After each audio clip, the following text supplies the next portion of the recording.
Si tu hijo tiene entre 6 y 24 meses, vacunalo. Si tenés 65 años o más, vacunate. Saca turno en buenosaires.gov.ar/gripe. Buenos Aires Ciudad. Crónica Anunciada. ¿Se puede ser más pesados?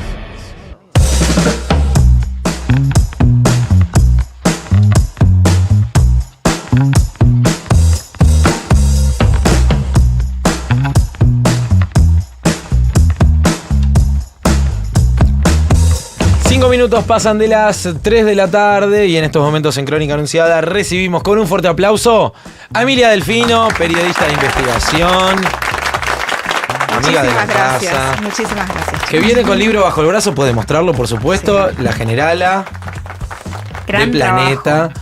Así es, biografía no autorizada de Victoria Villarruel, la vicepresidenta que desafía a los Milei. Medio provocador, porque a ella no le gusta decir No, ella es presidente del Senado. Claro. Y así también la llaman sus aliados y sus amigos en las entrevistas. Digamos, no hay lugar para la A. Claro, la feminización. Y para la E menos, aunque en este caso, bueno, no pueden hacer nada. Claro, sí. no lo pueden evitar.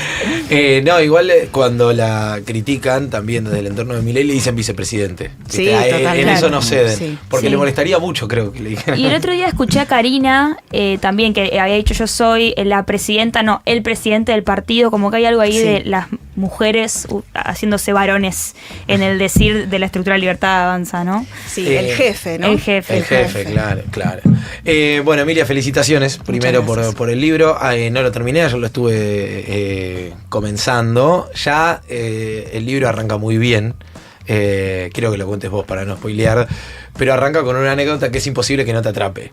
Que es el último cumpleaños de Villarruel, ¿no? El cumpleaños número 50, 13 de abril. Ella nació en el 75, así que cumplió medio siglo este año. Ahora, sí, me sorprendió, no conozco tanto los tiempos de edición tal vez, pero me sorprendió que arrancara con eso y dije, pero fue ahora. Fue ahora. También está pasando rápido el año, ¿no? Es que fue lo último que se escribió, fue la introducción. Justamente porque había muchos cambios. Ella cambió por tercera vez en un año y medio de equipo. Lo cual fue agotador sobre el cierre del libro, porque obviamente, por ejemplo, una de las personas que más habla de su equipo era su entonces mano derecha, Emilio Viramonte Olmos, y se estaba yendo. O sea, yo estaba en contacto preguntándole, bueno, ¿cómo seguís? ¿Vas a asumir como secretario administrativo del Senado, que es uno de los cargos, como ustedes saben, más importantes del Senado? Si no es después la presidenta del Senado, viene él. Uh-huh. No estaba confirmado que asumiera. ¿Cómo? Si acaba de jurar ante todos los senadores, ante Villarruel, de que va a asumir en el cargo. No. Y finalmente da el portazo y se va casi antes de empezar a Qué estrés, ejercer. Loco. Me odian, dijiste. Un estrés tremendo. Contale un poco al que está del otro lado lo que relatás de ese cumpleaños, porque tiene particularidades, claramente. Tiene particularidades. A ella le encanta cantar. La mamá de Villarruel y la hermana, ella tiene una hermana que es muy, muy unida a ella, Virginia Villarruel, que muchos la describen como una mujer que está a la derecha de Victoria Villarruel desde el punto de vista ideológico. Ellas son muy unidas. Virginia siempre la acompañó cuando ella estaba como presidenta del CELTIP, sigue siendo presidenta del CELTIP, digamos, pero cuando su vida giraba en torno al CELTIP y el tema de las víctimas de las guerrillas de los 70, siempre estuvo a su lado. Y su hermana y su mamá son muy buenas cantando, dicen. No así Victoria Villarruel, pero le gusta, ella sabe que no canta bien, pero lo disfruta y le encanta el karaoke. Le regalaron una máquina de karaoke para su cumpleaños 50 y la disfrutó en la fiesta, en una reunión con sus seres queridos, donde cantó desde la marcha peronista y Silvio Rodríguez hasta el himno de la Falange Española, ¿no? No, tremendo. Sí. Un poquito de cada cosa. También creo que, no recuerdo bien, pero seguro Almafuerte cantó, me acuerdo. Sí, hablas de la amistad que tenía con Iorio. También. Tenía una amistad con Iorio, sí, de ahí también lo del busto de Isabelita Perón en el Senado el año pasado. De esa amplitud musical que tiene, ¿cómo se traspola a lo político? ¿Qué interpretación se puede hacer de eso? Hay algo de eso. Canta la marcha peronista y acaba de reincorporar a Claudia Rucci a su equipo. Claudia Rucci viene, bueno, ustedes saben, es la hija de José Ignacio Rucci, emblema del peronismo más tradicional. Mario Pato Russo es la otra persona que se incorpora ya por primera vez al equipo de Victoria Villarruel, y él viene también de un peronismo muy de derecha. Para ellos no hay otro peronismo en realidad, ellos dicen que el kirchnerismo no es peronismo, me lo remarcaban todo el tiempo, y me lo siguen remarcando hoy después de cuando me escuchan en una entrevista, me dicen, pero el peronismo de izquierda no existe. Claro. Para ellos el peronismo es lo que ellos encarnan, y para el kirchnerismo es el peronismo de derecha, digamos, ¿no? O para la izquierda también es el peronismo de derecha.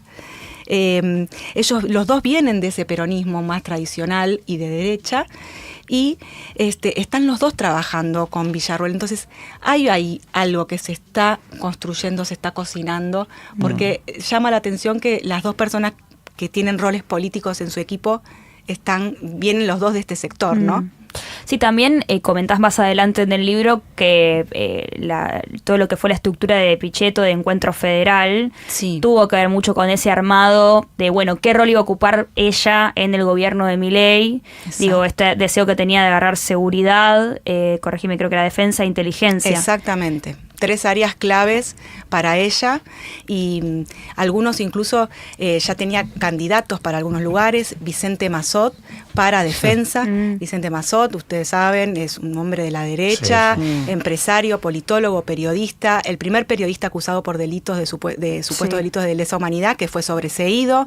Y, por ejemplo, Miguel Ángel Toma, que viene del peronismo también, ¿no?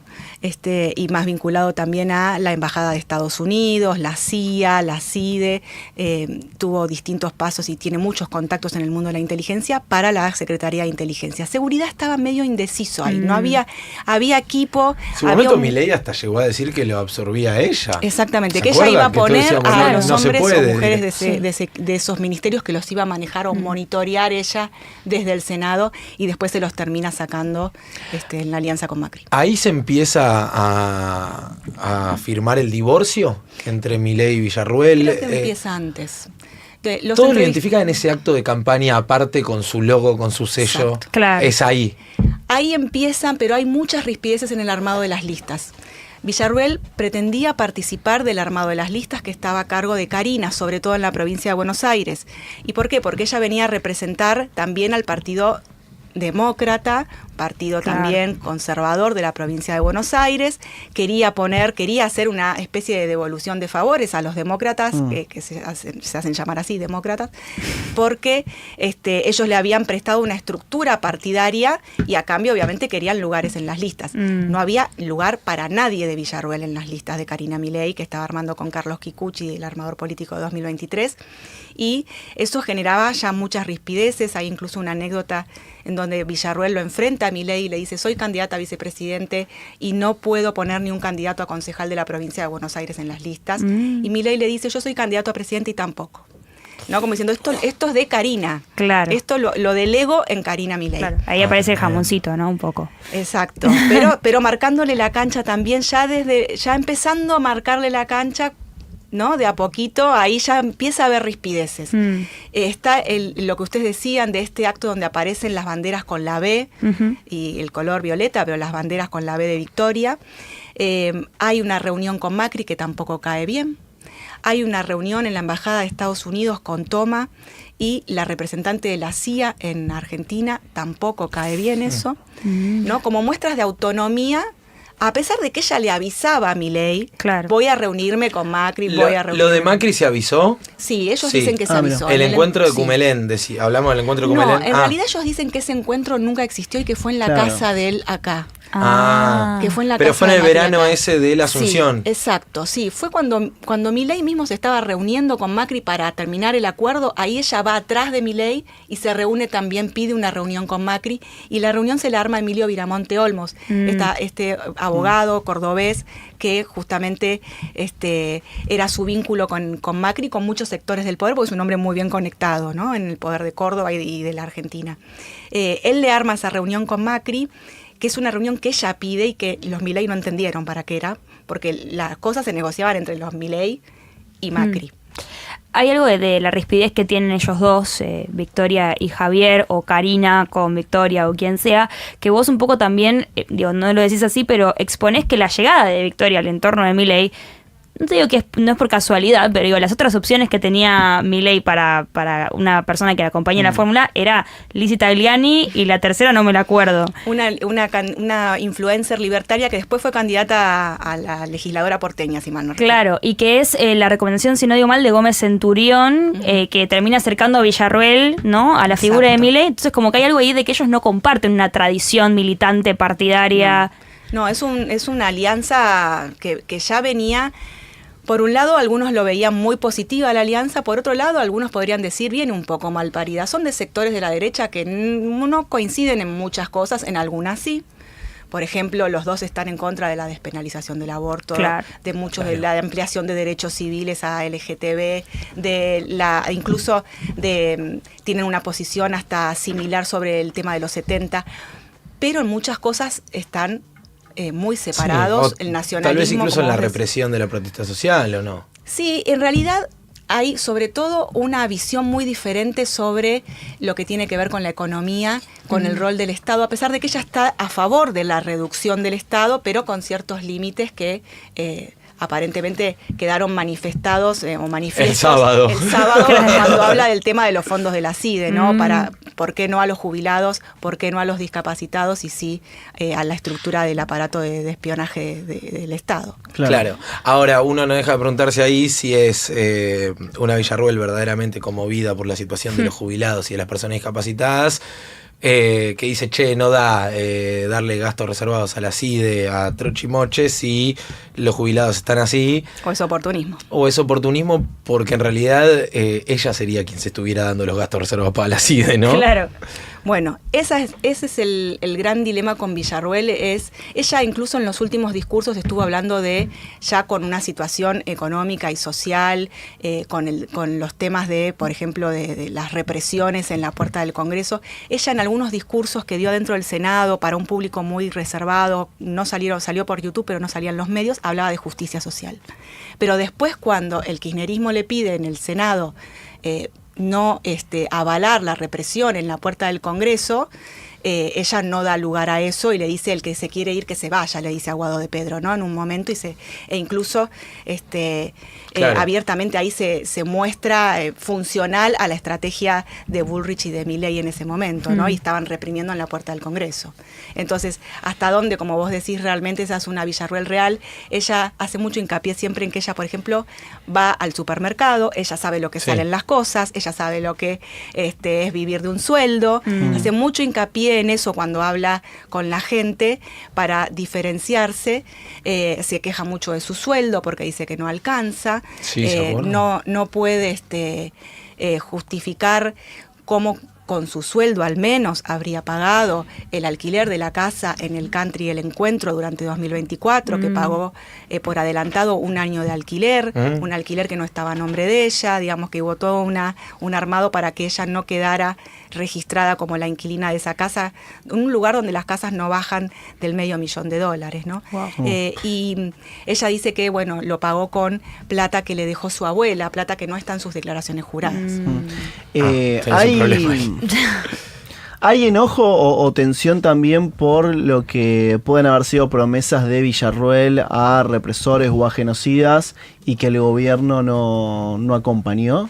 ¿Alguna medida que Villarruel tal vez hubiese querido que el gobierno tome respecto a los represores y el gobierno no lo hizo? Hay cierta presión de un sector de la derecha sobre Villarruel para que ella vuelva a los orígenes. Bien. Vuelva a pronunciarse a favor de los militares que están presos, hay algo de lo que ella es plenamente consciente y lo dice, que es lo que ellos llaman la situación en las cárceles, lo que pasa en las cárceles. Eso ellos les llaman a la situación en la que están detenidos los militares. Claro. Sobre todo los que ellos más reclaman, los mayores de 70, los que tienen alguna enfermedad, alguna patología. Y reclaman la domiciliaria por sobre todo primero, ¿no? Esos sectores presionan a Villarruel. Siempre la presionaron desde el inicio para que ella no abandonara esa pelea que la había abrazado en el inicio. Ella sí había abrazado esa pelea a favor de los militares detenidos por lesa. Pero a medida que va avanzando su causa y ella se va viendo que lo estratégico es separar lo militar, sacarse el tufillo de lo militar de encima y concentrarse solo en las víctimas de las organizaciones armadas de los 70, se empieza a dar cuenta que eso es lo que ella le permite entrar a los medios de comunicación, porque si no queda pegada a los dinosaurios, digamos, ¿no? Vos nombrás un debate muy interesante que yo fui a buscarlo porque el archivo es bárbaro, que están dos ex dirigentes de Montoneros y ERP, si no digo mal. Perdía y Matini. Y que es que esa es su primera gran aparición en la tele. Sí. Y ella tiene como esta habilidad que la volvemos a ver en el debate con Rossi, en el debate presidencial de 2023, Sí. que es una lengua, digamos, ¿no? Poder Muy vivaz. oratoria, Sí, claro. muy, digo, ¿cómo se construye esa Villarruel? ¿Cuál es su formación política? Ella primero tiene un don que es la palabra. Ella se expresa muy bien de forma oral. Ella escribe, pero de hecho para escribir, por ejemplo, se graba, ¿no? Entonces se graba porque su elocuencia viene por la oralidad. Entonces ella tiene un don que fue perfeccionando. Uno cuando analiza las entrevistas de los primeros años que aparecen en los medios, sobre todo 2010, empieza a aparecer más en La Nación y en algún poquitos medios, y después llega a Intratables. Cuando vos vas viendo esa evolución, ella va realmente perfeccionando ese don que tiene natural. Hay personas que ella dice que se entrenó un poco con oratoria, lo ha contado a algunas personas, que tuvo, digamos, algún entrenamiento de oratoria, pero nada fuerte, digamos, nada intensivo. Y hay algunas personas que dicen que uno de los que más la ayudó a fortalecer eso y que la fue orientando y la mentoreó un poco es el Gato González, Alberto González, miembro de la patota de la ESMA, del grupo de tareas de la Escuela de Mecánica de la Armada, que está preso por tanto delitos de tortura y desaparición de personas como por violaciones sexuales, ¿no? Es uno se supone de sus mentores, ¿no? Realmente siempre has hecho periodismo de investigación de muchísima calidad. Investigaste mucho a Victoria Villarruel. Yo decía, hoy nos cae medio como anillo al dedo la nota, más allá de que ya sabíamos hace varios días que hoy venías acá. Y obviamente la pregunta, después de lo del fin de semana y demás, que se cae de maduro, es: ¿a qué apunta Victoria Villarruel? ¿A una construcción propia? ¿Aspira a efectivamente candidatearse a presidente, a presidenta en algún momento de su carrera? Digo, ¿cuál es la proyección, cuál es la ambición de Victoria Villarruel? ¿Por qué un poco todo esto que estamos viendo? Sí, ella, fíjate, cuando arrancó con el CELTIB, que era esta ONG que ella presidía, antes tuvo otra llamada Jóvenes por la Verdad, si quieren después hablamos de ellos. La ambición de ella era ser diputada, ¿no? Era como que tenía una ambición que era moderada dentro de la política, de llegar a una banca en el Congreso. No es poca cosa, lo consiguió. Llega a la vicepresidencia, nunca se imaginó que iba a llegar a la vicepresidencia de la Nación. Ni aún siendo candidata a vicepresidenta. Ni aún siendo candidata a vicepresidenta. Y en esa construcción que empieza a verse dentro del poder, creo que ella empieza a ver que ya no puede volver al llano. Yo no la veo volviendo al llano a Victoria Villarruel, digamos. Me parece que es una persona que llegó a la política para quedarse, que siente que ella piensa que su carrera en el mundo de las ONGs era una preparación para la política, y que se estuvo preparando para ser vicepresidenta al final de cuentas durante los últimos 20 años. Entonces, ¿qué es lo que quiere? Lo que le pasa a Villarruel es que ella no se siente cómoda completamente cómoda en ningún espacio, ni en la Libertad Avanza, ni en el PRO, menos en el radicalismo, y ahora está probando esta alianza o estos estrategas del peronismo, ¿no? De derecha.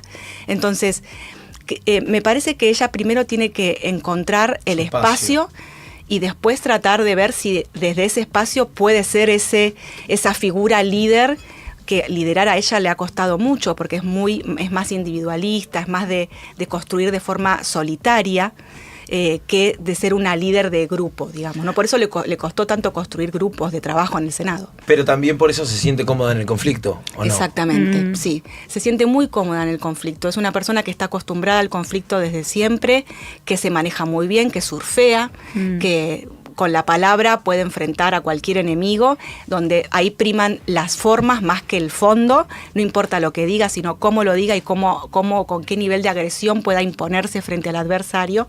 Y me parece que la ambición ahora es no quedarse afuera, ¿no? Que los Milei no terminen eclipsándola y dejándola fuera de cualquier tipo de armado político que ella pueda hacer en el futuro. Algunos dicen está pensando en la provincia de Buenos Aires, por ejemplo, 2027. Otros dicen, bueno, no, ella quiere más que eso, o siente que está para más que eso. 2027 la provincia, perdón, me perdí. 2017 la provincia de Buenos Aires, ¿En qué espacio? Bueno, eso es lo que tiene que decidir, ¿no? Sería rarísimo una No vicepresidenta propio. de campaña por un partido ajeno al oficialismo. Exactamente. Muy difícil. Y a la vez sería Algunas- natural, porque ya, o sea, Ya está todo implicaría, roto. claro, Sí, sí, sí. esclarecer, o sea, poner sobre la mesa una ruptura que ya la vemos. Y en política nunca se sabe. Menem a Duhalde lo tenía entre ceja y ceja y lo Claro. mandó a la provincia de Buenos Aires para sacárselo de encima y ganó la provincia de Buenos Aires. Entonces muchos incluso hasta fantasean con esas, incluso cerca de ella con esa cosa. Bueno, tal vez Milei, esto antes de la pelea de ahora, ¿no? Decían, bueno, tal vez Milei se la saca de encima llevándola, haciéndola crecer por otro lado y sacándosela de su camino. Bueno, eso era una posibilidad que muchos barajaban hasta hace unos meses. Ahora parece que todo está completamente roto. ¿No hay retorno? ¿Qué crees? Ellos son muy, todo es muy personal, ¿viste? Para Milei Claro. y para Villarruel. Hay mucho personal. Ella la pasa mal, ella surfea bien en el conflicto, se maneja bien en el conflicto, pero no es que, uy, qué contenta que está de que Milei le está tirando dardos venenosos, digamos, por las redes sociales. Y realmente la gente que está muy cerca de ella ha contado una Villarruel que ha sufrido cuando él la enfrentaba en alguna entrevista, cuando decía que era la casta. Sobre todo es esa asociación con la casta, por más que ella a algunas personas les haya dicho que no le importó, cuando Villarruel en general dice que una cosa le resbala es porque le duele, digamos, ¿no? Es su forma su mecanismo de defensa, si querés, como el de muchas personas. Pero creo que ella, por sobre todo, necesita encontrar ese espacio en donde insertarse, porque hoy lo que ella representa tira tanto para atrás, tanto para el pasado, que es difícil verla en un estado puro político de nacionalismo conservador, católico, o sea, suena como algo muy pequeño, ¿no? A nivel Claro. electoral, Claro. hoy eso. Sí. ¿No? Yo pensaba mientras hablabas quiénes respaldan la figura de Victoria hoy, digo, quiénes apuestan al proyecto Victoria Villarruel, porque digo, yo veía un poco estas apariciones, los chicos no coincidían conmigo, pero quizá como una señal de, bueno, yo puedo representar este conservadurismo católico de derecha basado en los valores de la familia, ¿no? De la propiedad, y ser un poco más estable que este Milei, que aparte con el diario del lunes vemos que empieza a haber mucha desconfianza en su programa, de todos los actores, no digo únicamente el político, sino también del mercado en sí mismo. Digo, ¿a quiénes apuestan a la figura de Victoria? Bueno, Russo le dice, Mario Pato Russo, su actual Sí. jefe de asesores, le dice que la estrategia es esperar porque cree que el gobierno de Milei se va a desgastar tanto que no va a llegar a completar el mandato, ¿no? Y lo que desconfía por sobre todo Russo es en la personalidad de Milei. Claro. No solo en lo que pueda pasar con la economía y a nivel social, sino en Sí, a él partir lo de ve lo que pueda pasar en inestable. eso, Exacto. Mental. cómo Totalmente. repercuta en Milei. Exactamente. Es muy fuerte. Es muy fuerte, algunos dirían conspiranoide, Claro. no conspiranoide, pero ellos dicen en el entorno de Russo que es lo que Russo realmente cree, no está conspirando, es lo que él realmente está convencido de eso, no es algo que desee que pase, sino es algo que cree que va a pasar. Ahora, de ahí a que pase, estamos haciendo una futurología muy negativa, Sí, digamos, obvio. ¿no? Sí, claro. Creo que lo que ella puede significar para quienes la apoyan es suplir, como vos decís, la figura de Milei o lo que Milei no les puede dar, ¿no? El diálogo, esto que ella viene tratando de garantizarle a los senadores en el Senado, incluso a los senadores, incluso Mayans, senadoras del kirchnerismo que la ven siempre con mucha desconfianza, como Juliana Di Tulio, como Sagasti, que siempre la miran de reojo hasta ahí, se sientan, dialogan, pero hasta ahí, con Mayans siempre hubo una relación un poco más amigable. Sí. Pero ella se sienta con todos los sectores, escucha a todos, fue a 14 provincias en 2024, se reúne con los gobernadores, Claro. escucha a los intendentes y escucha a la gente. Se presta el oído cuando va a las reuniones, cuando va a los festivales, a las fiestas tradicionales de las provincias. Se muestra también mucho más accesible que Milei en ese sentido, ¿no? Él Claro. como la dialoguista de la fórmula. Sin embargo, en su pasado ella nunca ha sido una persona dialoguista.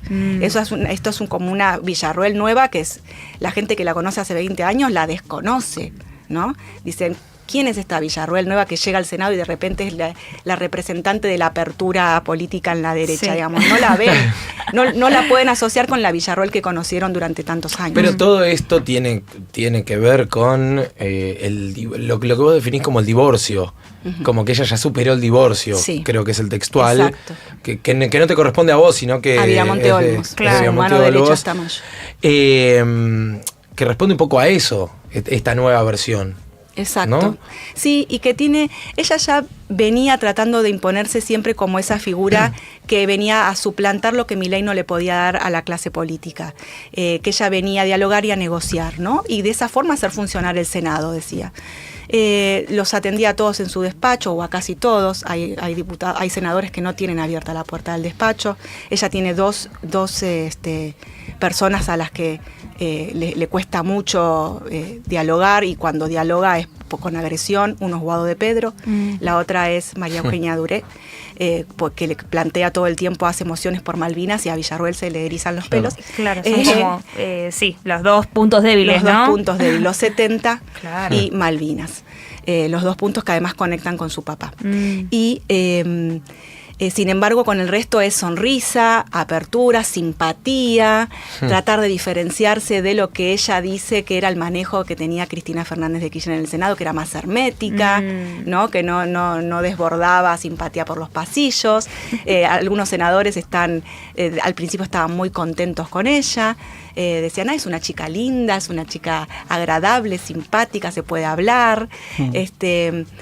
Pero esa es una figura que, como les decía, es muy ajena a quienes la conocen en profundidad, porque trabajaron con ella durante 20 años o dentro del mismo ambiente en donde ella se movía, ¿no?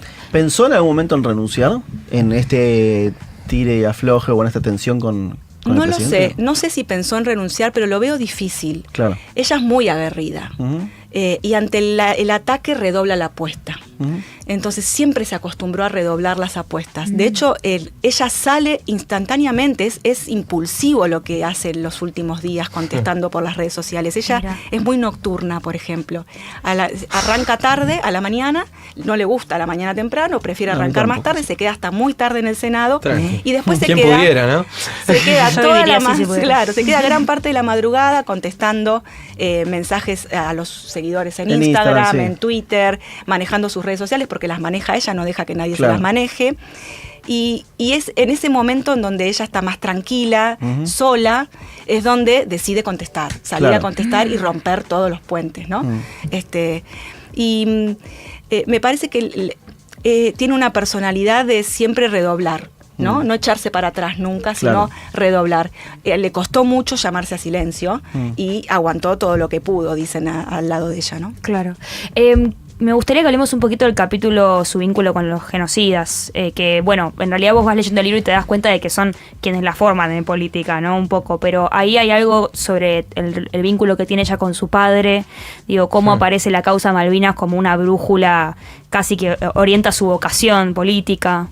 Sí, es muy importante porque los 70 la marcan a ella. Ella nace en el 75, cuando Montoneros seguía activo, te diría, no sé, contraofensiva, digamos, hasta el año 80, podríamos decir. Corríjame si me equivoco en el margen histórico, pero ella era muy pequeña, tenía apenas 5 años, pero creció en una familia en donde pasaban dos cosas. Tenía un abuelo marino que era historiador de la Armada, que trabajó como intelectual para Díaz Besón, el represor de todo lo que fue Rosario, el litoral, para arriba, digamos, un hombre encumbrado de la dictadura. Fue como un intelectual que lo asesoró en un proyecto político que tenía la propia dictadura. Es un marino considerado ilustre por la Armada. Es historiador, como les decía, escribió muchísimos libros, dirigió institutos de la Armada que se dedican a la historia naval. Y era un hombre que temía atentados de montoneros permanentemente. En la familia cuentan que mandaba al chofer a revisar el auto para saber si le habían puesto un artefacto explosivo debajo del auto, no una vez, sino todo el tiempo. Y también mucho miedo a que el padre fuera asesinado o que tuviera alguna represalia, porque él era instructor de los comandos del ejército en Campo de Mayo, donde también funcionaban centros clandestinos de detención. Entonces, por un lado, ese constante sentimiento del peligro y del riesgo sobre la familia. Y por otro lado, Malvinas, frustración total, no solo porque se perdió la batalla para las Fuerzas Armadas y para la Argentina, sino porque ella sintió cuando fue a recibir a su papá, el padre estuvo obviamente detenido como prisionero por los ingleses durante un mes, cuando vuelven todos, los van a recibir al Palomar, si mal no recuerdo, de noche. La sensación de ella fue que estaban recibiendo a unos ladrones en vez de a unos héroes, como ella pretendía, digamos, ya tan chiquita, ¿no? Claro. Y eso la marca mucho, también esa frustración del padre, que después durante la democracia empieza a acrecentar, porque la carrera del padre crece durante la dictadura, y cuando llega Alfonsín empieza a tener problemas. Claro. Porque se niega a jurar por la Constitución, cuando estaban las tomas de los Carapintadas para favorecer, para frenar los juicios por delitos de lesa humanidad en los 80, el padre adhiere de alguna forma, pensar que él fue el segundo de Rico en la guerra, en la compañía de comandos que fue a la guerra de Malvinas, la 602. Rico estaba tomando los cuarteles y él estaba en el sur negándose a jurar por la Constitución, porque decía que esa Constitución es una Constitución liberal inspirada en la de Estados Unidos, claro, y que no lo 94. representa a él como nacionalista. Claro. No, incluso la anterior. Ah, perdón, porque En ella el también critica 87 la fue. Constitución del 94. Exacto. Ella es muy crítica de la Constitución del 94 también. Pero él incluso se niega a firmar por la Constitución previa, digamos. Claro. Porque la considera, como les decía, una Constitución liberal, y él es un nacionalista, era un nacionalista, Eduardo Villarruel. Después viene toda una serie de reclamos en donde él empieza una debacle en su carrera, en la de Eduardo Villarruel, justamente porque para el gobierno de la democracia él queda tildado como un militar que se subleva contra la democracia, claro, ¿no? Y contra el presidente. Incluso queda envuelto en un supuesto intento por asesinar a Alfonsín, que es que el propio Villarruel lo lee en una revista que se llamaba El Periodista, una revista muy conocida en esos momentos de los 80, y va corriendo a pedirle al ejército que le hagan juicio al periodista y al medio para que se retracten, porque él decía que era mentira, que él no había estado involucrado en ningún tipo de intento de asesinato del presidente de ese momento. Digamos, estamos hablando de sectores muy extremos, ¿no? Sí. Ideológicamente. Y después, es retirado, en los 90 lo retiran a la fuerza Balsa. ¿Y cómo llega a las visitas que ella hacía a los genocidas? Digo, ¿cómo se da ese...? Empieza con este grupo Jóvenes por la Verdad. Principios de los 2000, principios del kirchnerismo, ella arma esta incipiente ONG, Jóvenes por la Verdad, que lo que buscaba era bajar línea en los colegios secundarios e incluso entre grupos de jóvenes sobre lo que ellos consideraban la verdad histórica sobre los 70, en contra del discurso oficial de derechos humanos. Y entre esas actividades que hacían, por ejemplo, hicieron una campaña para juntar cartas de apoyo a Ricardo Cavallo, represor de la ESMA, que había caído en México por pedido de Baltasar Garzón, el juez español, que lo extradita para juzgarlo en España por lesa humanidad. Acá todavía no había sido juzgado. Y ella arma una campaña de cartas de apoyo, se las manda a la cárcel en España a través del papá de Ricardo Cavallo, y Ricardo Cavallo incluso les responde con una carta de agradecimiento por esa campaña, de la que estaba muy emocionado y agradecido por el apoyo de los argentinos, decía él. Y después organizan visitas a la casa de Videla. Videla estaba ya preso, los recibe en su domicilio, los recibe de traje junto a su esposa Alicia, charlan de un poco de todo, le preguntaban de todo, le preguntaban sobre los 70, sobre política, querían saber las impresiones que él tenía, el análisis que hacía, si había algún tipo de autocrítica por alguna decisión que habían tomado, le preguntaban de todo, decían que era como muy abierto dentro del marco de lo que ellos querían preguntar, que todo estaba con el mismo sesgo, ¿no? Claro. Él sabía muy bien Videla a quienes estaba recibiendo en su casa, Claro, ¿no? claro. No recibía a cualquiera. Y en ese marco ella incluso ha dicho, cuando uno le ha preguntado, personas le han preguntado qué impresión se lleva de Videla después de haberlo conocido personalmente, ella recuerda a un hombre, dice, una buena persona, esa es la impresión que le dio Jorge Rafael Videla, y una persona ingenua, ¿no? Que no podía reconocer el nivel de interna que tuvo con la Marina y cómo eso lo perjudicó políticamente, y lo termina corriendo de la presidencia después, ¿no? Esa interna feroz que tuvo con Macera. Emilia, muchísimas gracias. A ustedes. Por venir. Podés mostrar el libro de nuevo, La Generala, la biografía no autorizada de Victoria Villarruel, Ultra recomendado. la vicepresidenta que desafía a los Milei. Nos quedó mucho por preguntar todavía, pero bueno, creo que hemos hecho un uso racional del tiempo, porque obviamente también se mezcló mucho la actualidad con lo que pasó el otro día. Pero bueno, muchísimas gracias, de verdad. A Y ustedes. felicitaciones por el laburo. Muchísimas gracias y un placer estar acá. Emilia Delfino, en Crónica Anunciada. Dicen que somos aburridos. No nos conocen. Crónica Anunciada. Estás escuchando El Permitido de Paula.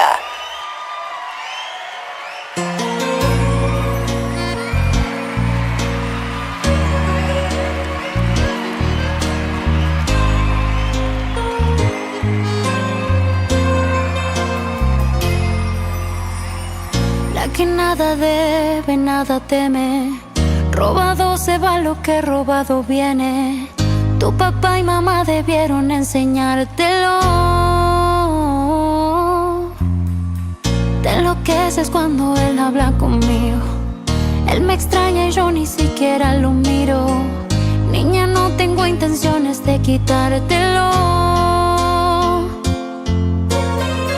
pero fuiste mala y todo se paga.